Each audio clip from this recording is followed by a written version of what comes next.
Bendiciones a mis hermanos y amigos en Cristo Jesús.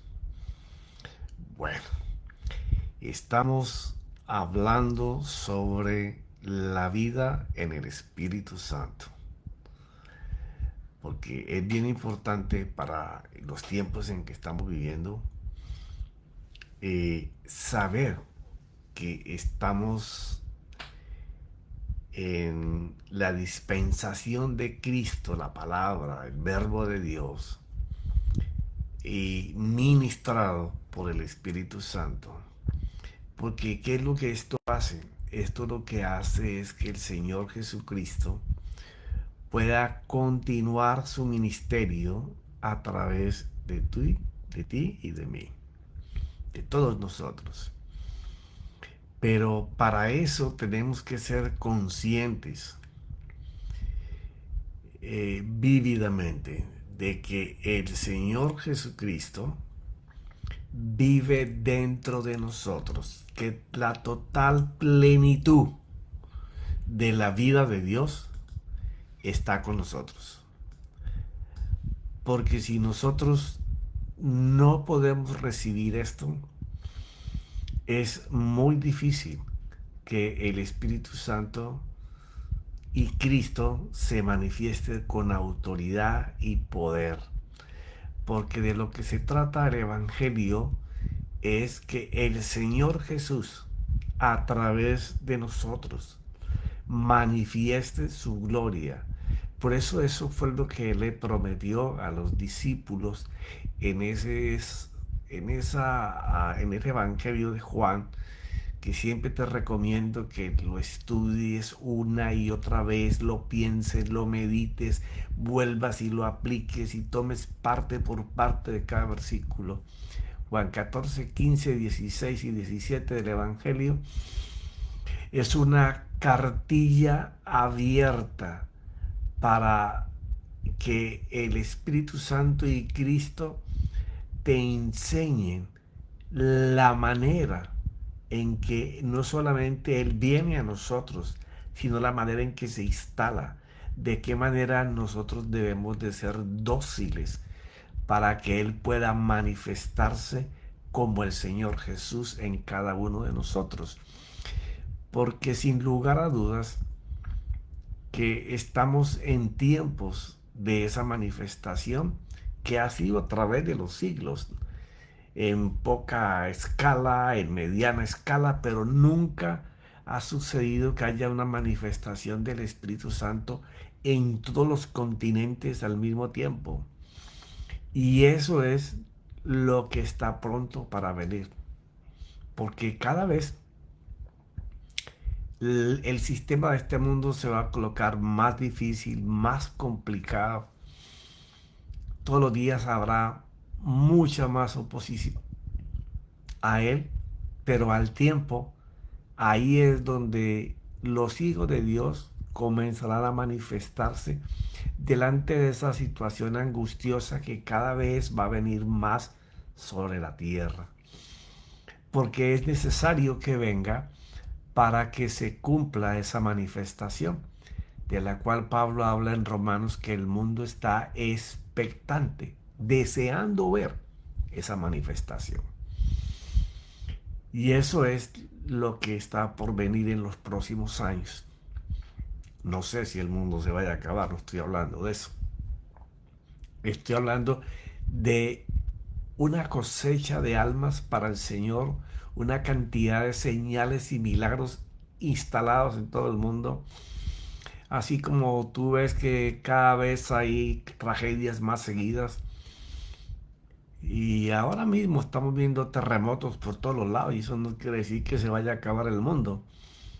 Cada 10 o 15 años tú ves que suceden así mismo terremotos en todos los lugares y el mundo no se ha acabado. Pero sí anuncia que está pronta la venida del Señor.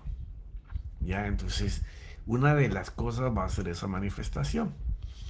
Entonces, la iglesia, nosotros sus hijos, tenemos que entender que primero fuimos rescatados en esa cruz, fuimos salvados por Él mismo, porque ninguna persona, por muy bueno que sea y por muy buenas obras que haga, puede ir a la eternidad con Él si no primero acepta que en esa cruz Él murió, y murió por qué y para qué. Porque muchas veces tenemos personas en las congregaciones que porque un día hicieron una oración de fe, son hijos, pero sus conductas, su comportamiento, su hablar, su pensar, su actitud durante el día es completamente contraria a lo que sería un hijo de Dios. Y pues yo sé que a veces chocan estas palabras y no le molesta, y le molesta mucho, sobre todo a los ministros que piensan que todos los que están ahí sentados se portan como hijos.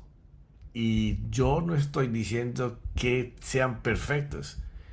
Estoy diciendo es que muchos de ellos no han aceptado lo más grave del mundo, del hombre en el mundo.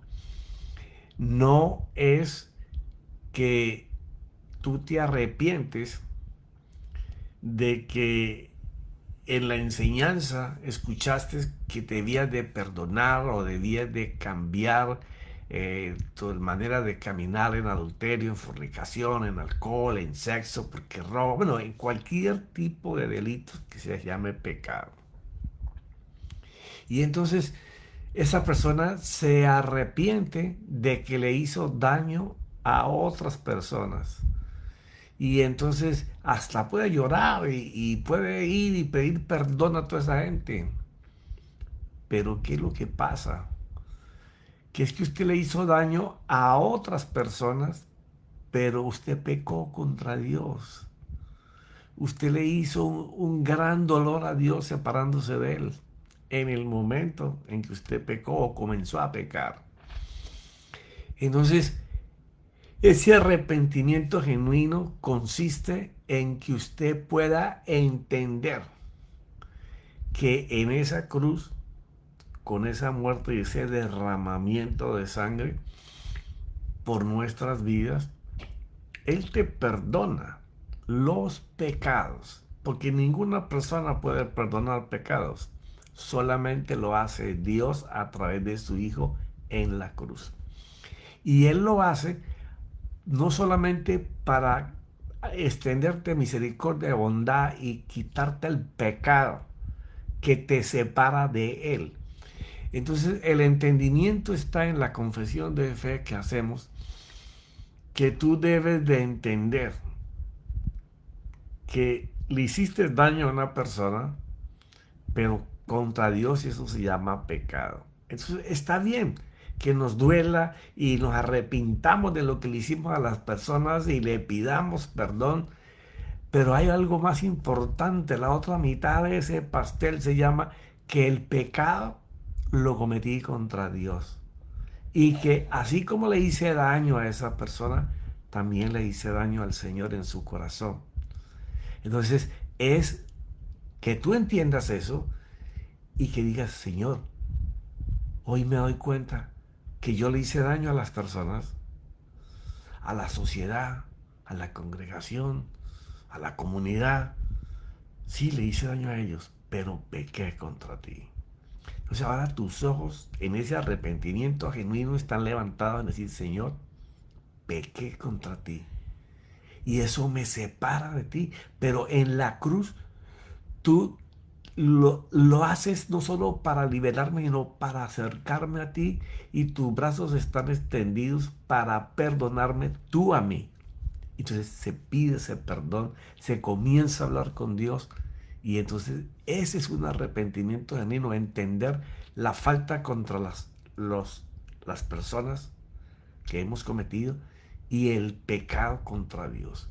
Cuando hacemos ese entendimiento, ahora nuestra oración de fe estuvo perfecta, porque pedimos perdón en los dos lados.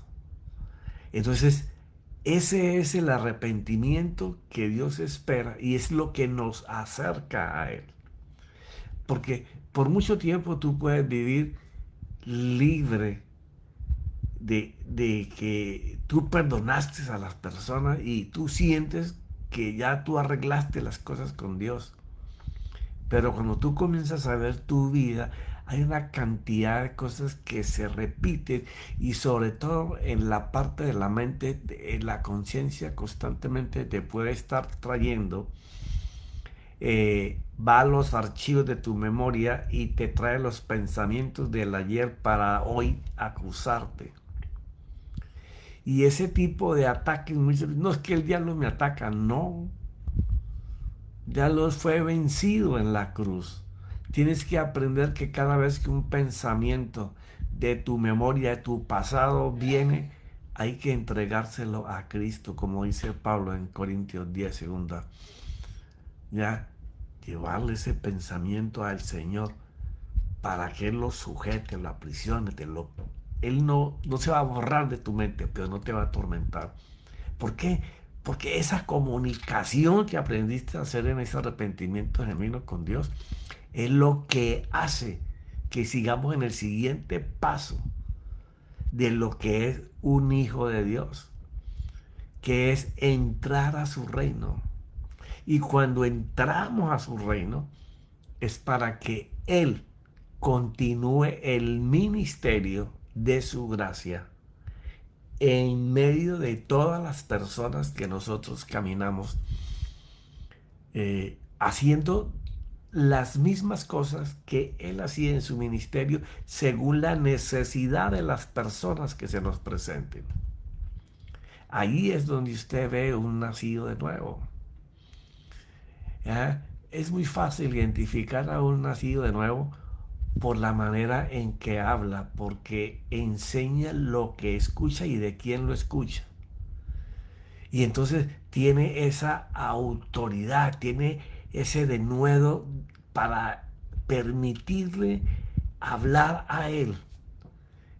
Es que eso es tan palpable. No es que esa persona es usada por Dios grandemente. No. Es que esa persona aprendió a estar con él. Y nadie puede estar con él si no hace la paz con Dios. Entonces ahí es donde continúa el Señor hablando y el Señor haciendo. Por eso es que Jesús hablaba de que en nosotros iban a correr ríos de agua viva.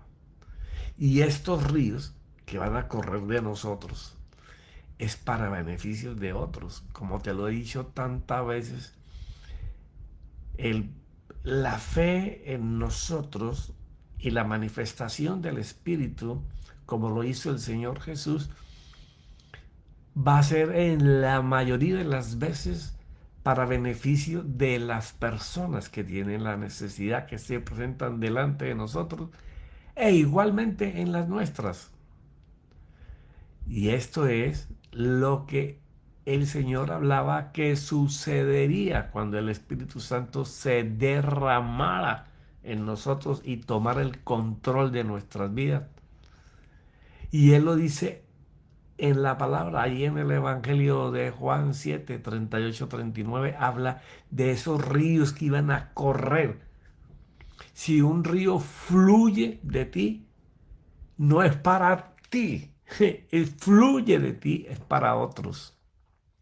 Entonces, cuando estamos mirando esto, tenemos que acuñarlo con la otra parte, donde él habla de que seremos testigos de él con poder. O sea, él nos deja caminos con señales de pasos de las cosas que tenemos que hacer. Porque nadie podrá ser testigo del Señor si no es empoderado. Lo que le llaman ungido, unción, por el Espíritu Santo y Cristo. Por eso es que aquel que es empoderado por el Espíritu Santo es el que manifiesta el reino del Señor. Y no estoy diciendo con esto que todas las iglesias no viven en esto. Estoy diciendo que muchas de las personas que se congregan, que cantan coritos, que saben la Biblia, que la dejan abierta en la casa, en salmos, en proverbios, en diferentes cosas, o que la leen de vez en cuando, o que aunque la leas todos los días, pero la leen como un libro, están secos espiritualmente. Profeta, ¿y qué es estar seco? Bueno, estar seco es que tú no ardes, tú no tienes ese fuego que da el Espíritu, aquella cosa que dio Moisés en una zarza seca, y pero que no se consumía, no se apagaba. Esa es la visualización de lo que pasa cuando una persona está encendido en el Espíritu Santo. Puede ser testigo del Señor porque Él lo lleva. O sea, ser testigo es tú ver un hecho. Ese es un testigo. Alguien que ve que algo sucede. Eso te da a entender que no lo haces tú. Hay alguien que lo hace y tú eres el testigo de ese que está haciendo. Y eso es lo que el Señor habla en Hechos capítulo 1, el versículo 8, que casi en todas las iglesias constantemente se está leyendo. Por eso Él habla, pero recibiréis poder cuando el Espíritu Santo venga sobre vosotros. Y aunque yo he hecho muchos ejemplos sobre este venga sobre vosotros,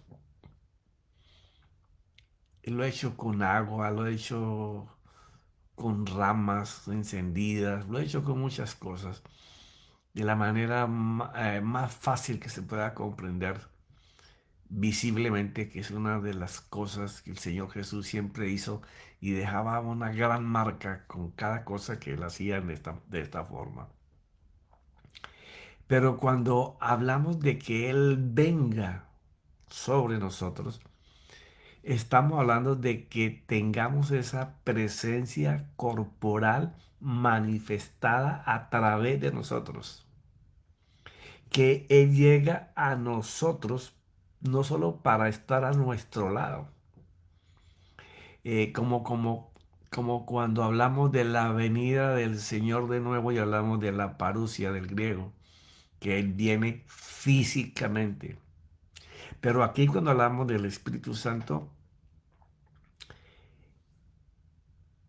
Lucas lo separa de esa venida con una palabra que es una raíz de eso, el enoikeo, Enoikeo, que es habitar corporalmente, establecer morada dentro de ti. Entonces, ¿cómo sabemos que el Espíritu Santo está con nosotros?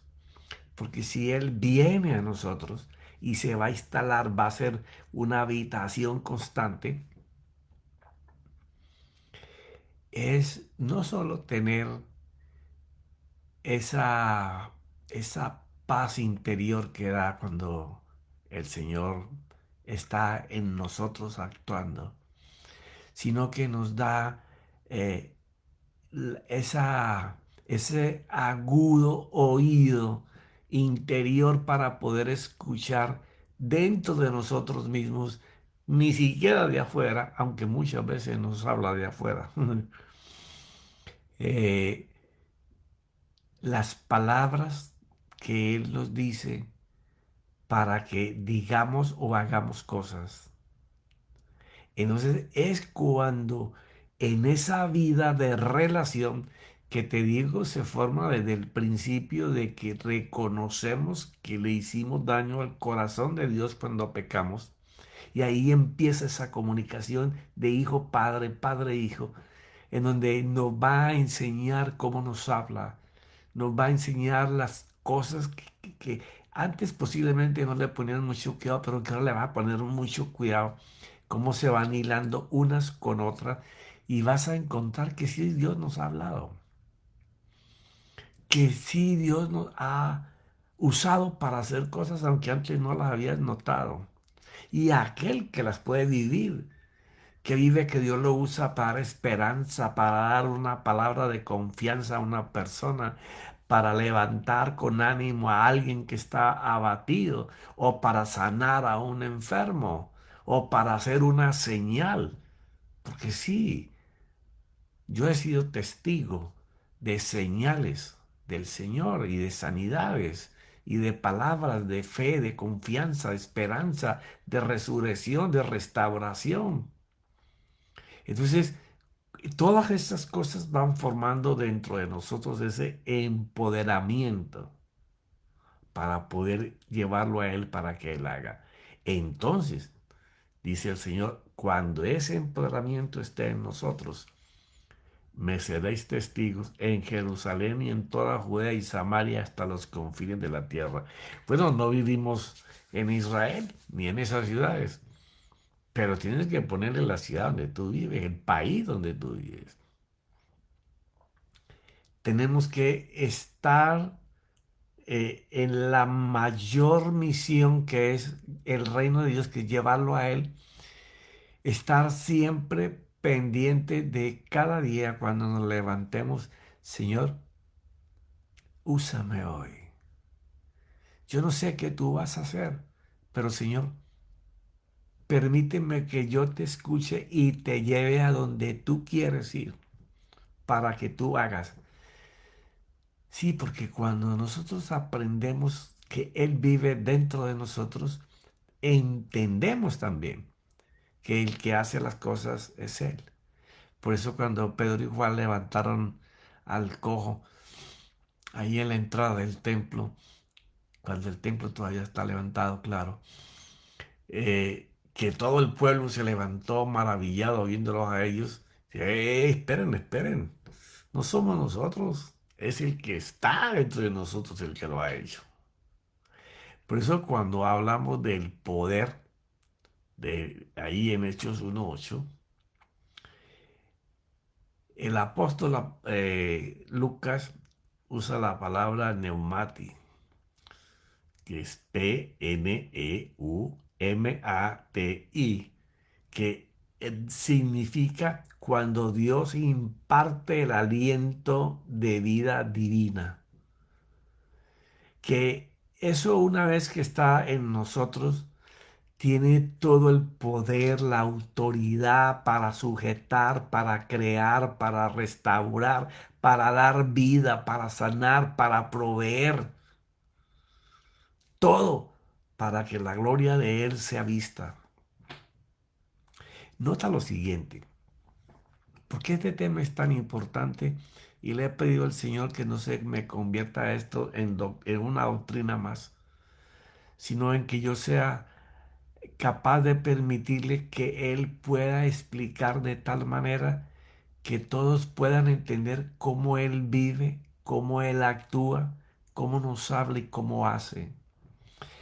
En Juan 20:22, a pesar de que había caminado ya con los discípulos 3 años y medio y haberles mostrado cantidad de evidencias de milagros y señales que las vieron, se presenta y les muestra las evidencias de que había resucitado, las marcas de la cruz, los azotes, todo lo que les mostró, para que ellos supieran que sí murió y que sí había resucitado, y que haya venido para darles lo prometido, porque era necesario que el primero venciera el pecado, porque venciendo el pecado ya el pecado no tendría autoridad sobre ellos. Y entonces ahora Él necesita que ellos entiendan que esa muerte es por los pecados que se cometieron contra el Padre, para Él quitando esa pared que interrumpía la comunicación, pudieran comunicarse directamente con Él. Por eso se rasgó al morir la cortina del lugar santísimo de arriba hacia abajo. No la rasgó ningún hombre, la rasgó Dios, dejando expuesto el arca. Que el que la miraba fuera del sumo sacerdote moría. Y no, ahora ya no es así. Ahora somos ustedes y yo, como si hablando el Padre en persona. Entonces, para que ellos pudieran, ya les había perdonado el pecado en la cruz. Ahora les va a enseñar cómo poder acercarse. Y tú ves que el Señor allí tiene un hecho que ahora en nosotros es un poco diferente, porque lo que les había prometido de que Él vendría a ellos porque no los dejaría solos, era necesario que Él primero les diera a conocer que se venció el pecado allí y que cuando Él resucitaba ahí, en la forma que estaba personalmente delante de ellos, cogió y los reunió a todos y dice que la escritura que después de decir estas cosas que les explico, sopló sobre ellos y les dijo, recibid el Espíritu Santo. O sea, esta es la posición. Ellos reciben el Espíritu Santo, pero no tienen ahora mismo el poder para hacer, porque la vez que los envió a ellos, primero a los 12 y después a los 72, Él les dio el poder para que lo hicieran, para que supieran que se podía lograr. Entonces, hoy a nosotros, cuando hacemos ese arrepentimiento genuino, el Dios pleno, Padre, Hijo, Espíritu Santo viene a morar con nosotros, está en nosotros, ya te lo he explicado, está en nuestro espíritu. Esa parte hecha igual a la semejanza, a imagen de Dios, que Él es espíritu. Entonces, cuando el pecado es quitado, no es quitado de tu espíritu, es quitado de tu corazón, que es donde está nuestro culto racional y donde está la voluntad, el intelecto, todas las cosas que nos llevan o a hacer el bien o a hacer el mal. Por eso es que todo tiene que empezar por ese arrepentimiento genuino. Y lo más importante es que Él los envía. ¿Los envía a qué, profeta? Los envía a que busquen de Él el poder, porque ya Él les había perdonado los pecados con el Padre y el camino estaba libre.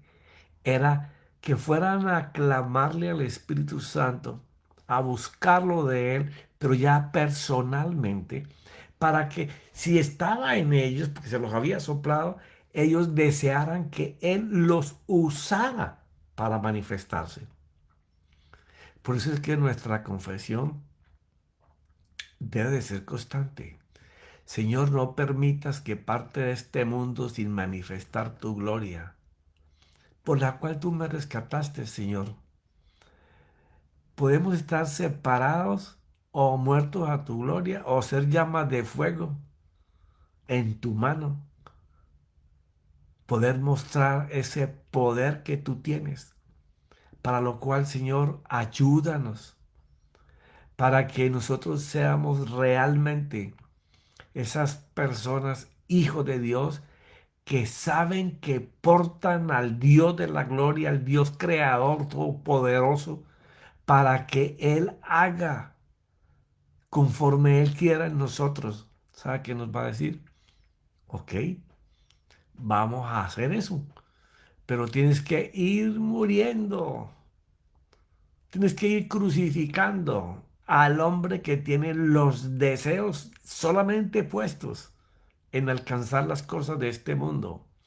Pero cuando tú comiences a darme a mí ese deseo, entonces yo me voy a manifestar. Porque muchas veces queremos que Dios se manifieste, pero tenemos la casa de Dios apagada. O sea, nuestra casa espiritual está a oscuras y nuestra casa tiene que estar iluminada para poder que el Señor fluya. Pero ese debe ser el clamor constante, estar muriendo a los deseos de este mundo y entonces veremos caer sobre nosotros esa gloria cuando ese corazón nuestro se rinda ante Él. Y no es que somos perfectos, tengamos que ser perfectos para que lo merezcamos, para que Él pueda hacer. No, Él siempre va a buscar lo imperfecto para manifestarse. Lo único que Él quiere es un corazón que se rinda a Él. Y la demás labor de limpieza por su palabra, por esa vida con Él, lo hace Él. Porque tenemos que entender, el único perfecto es Él. Mis amados, el deseo de mi corazón es que ustedes y yo, porque yo no soy perfecto, estoy madurando en el Evangelio y tengo 36 o 37 años de ser cristiano y cada vez aprendo que cada vez que yo tengo más espacio en mi corazón para el Señor, más el Señor me va a usar. Y no es que ande buscando dónde el Señor me quiere usar, no. Él hace la obra. Él dice que va trayendo las almas a la congregación. La va trayendo delante de ti para manifestarse Él. Pero bueno, seguiremos a hablar de estas cosas, seguiremos hablando en la próxima semana. Padre Señor mío, te doy gracias por tu Santo Espíritu, Señor. Y el deseo no solamente de todos los que enseñamos del Señor es que todos nosotros, tus hijos, alcancemos esa dimensión que los apóstoles, cuando el Señor les dijo que era necesario que recibieran ese poder, que el Espíritu Santo viniera sobre ellos. Y cuando habla sobre ellos, es sobre la parte natural que el hombre desarrolla mientras vive. Señor, todos necesitamos que tú vengas sobre nosotros para que tú te manifiestes y todos sepan que tú eres real. Te doy gracias, Señor, en el nombre del Espíritu Santo y Cristo Jesús. Amén y amén.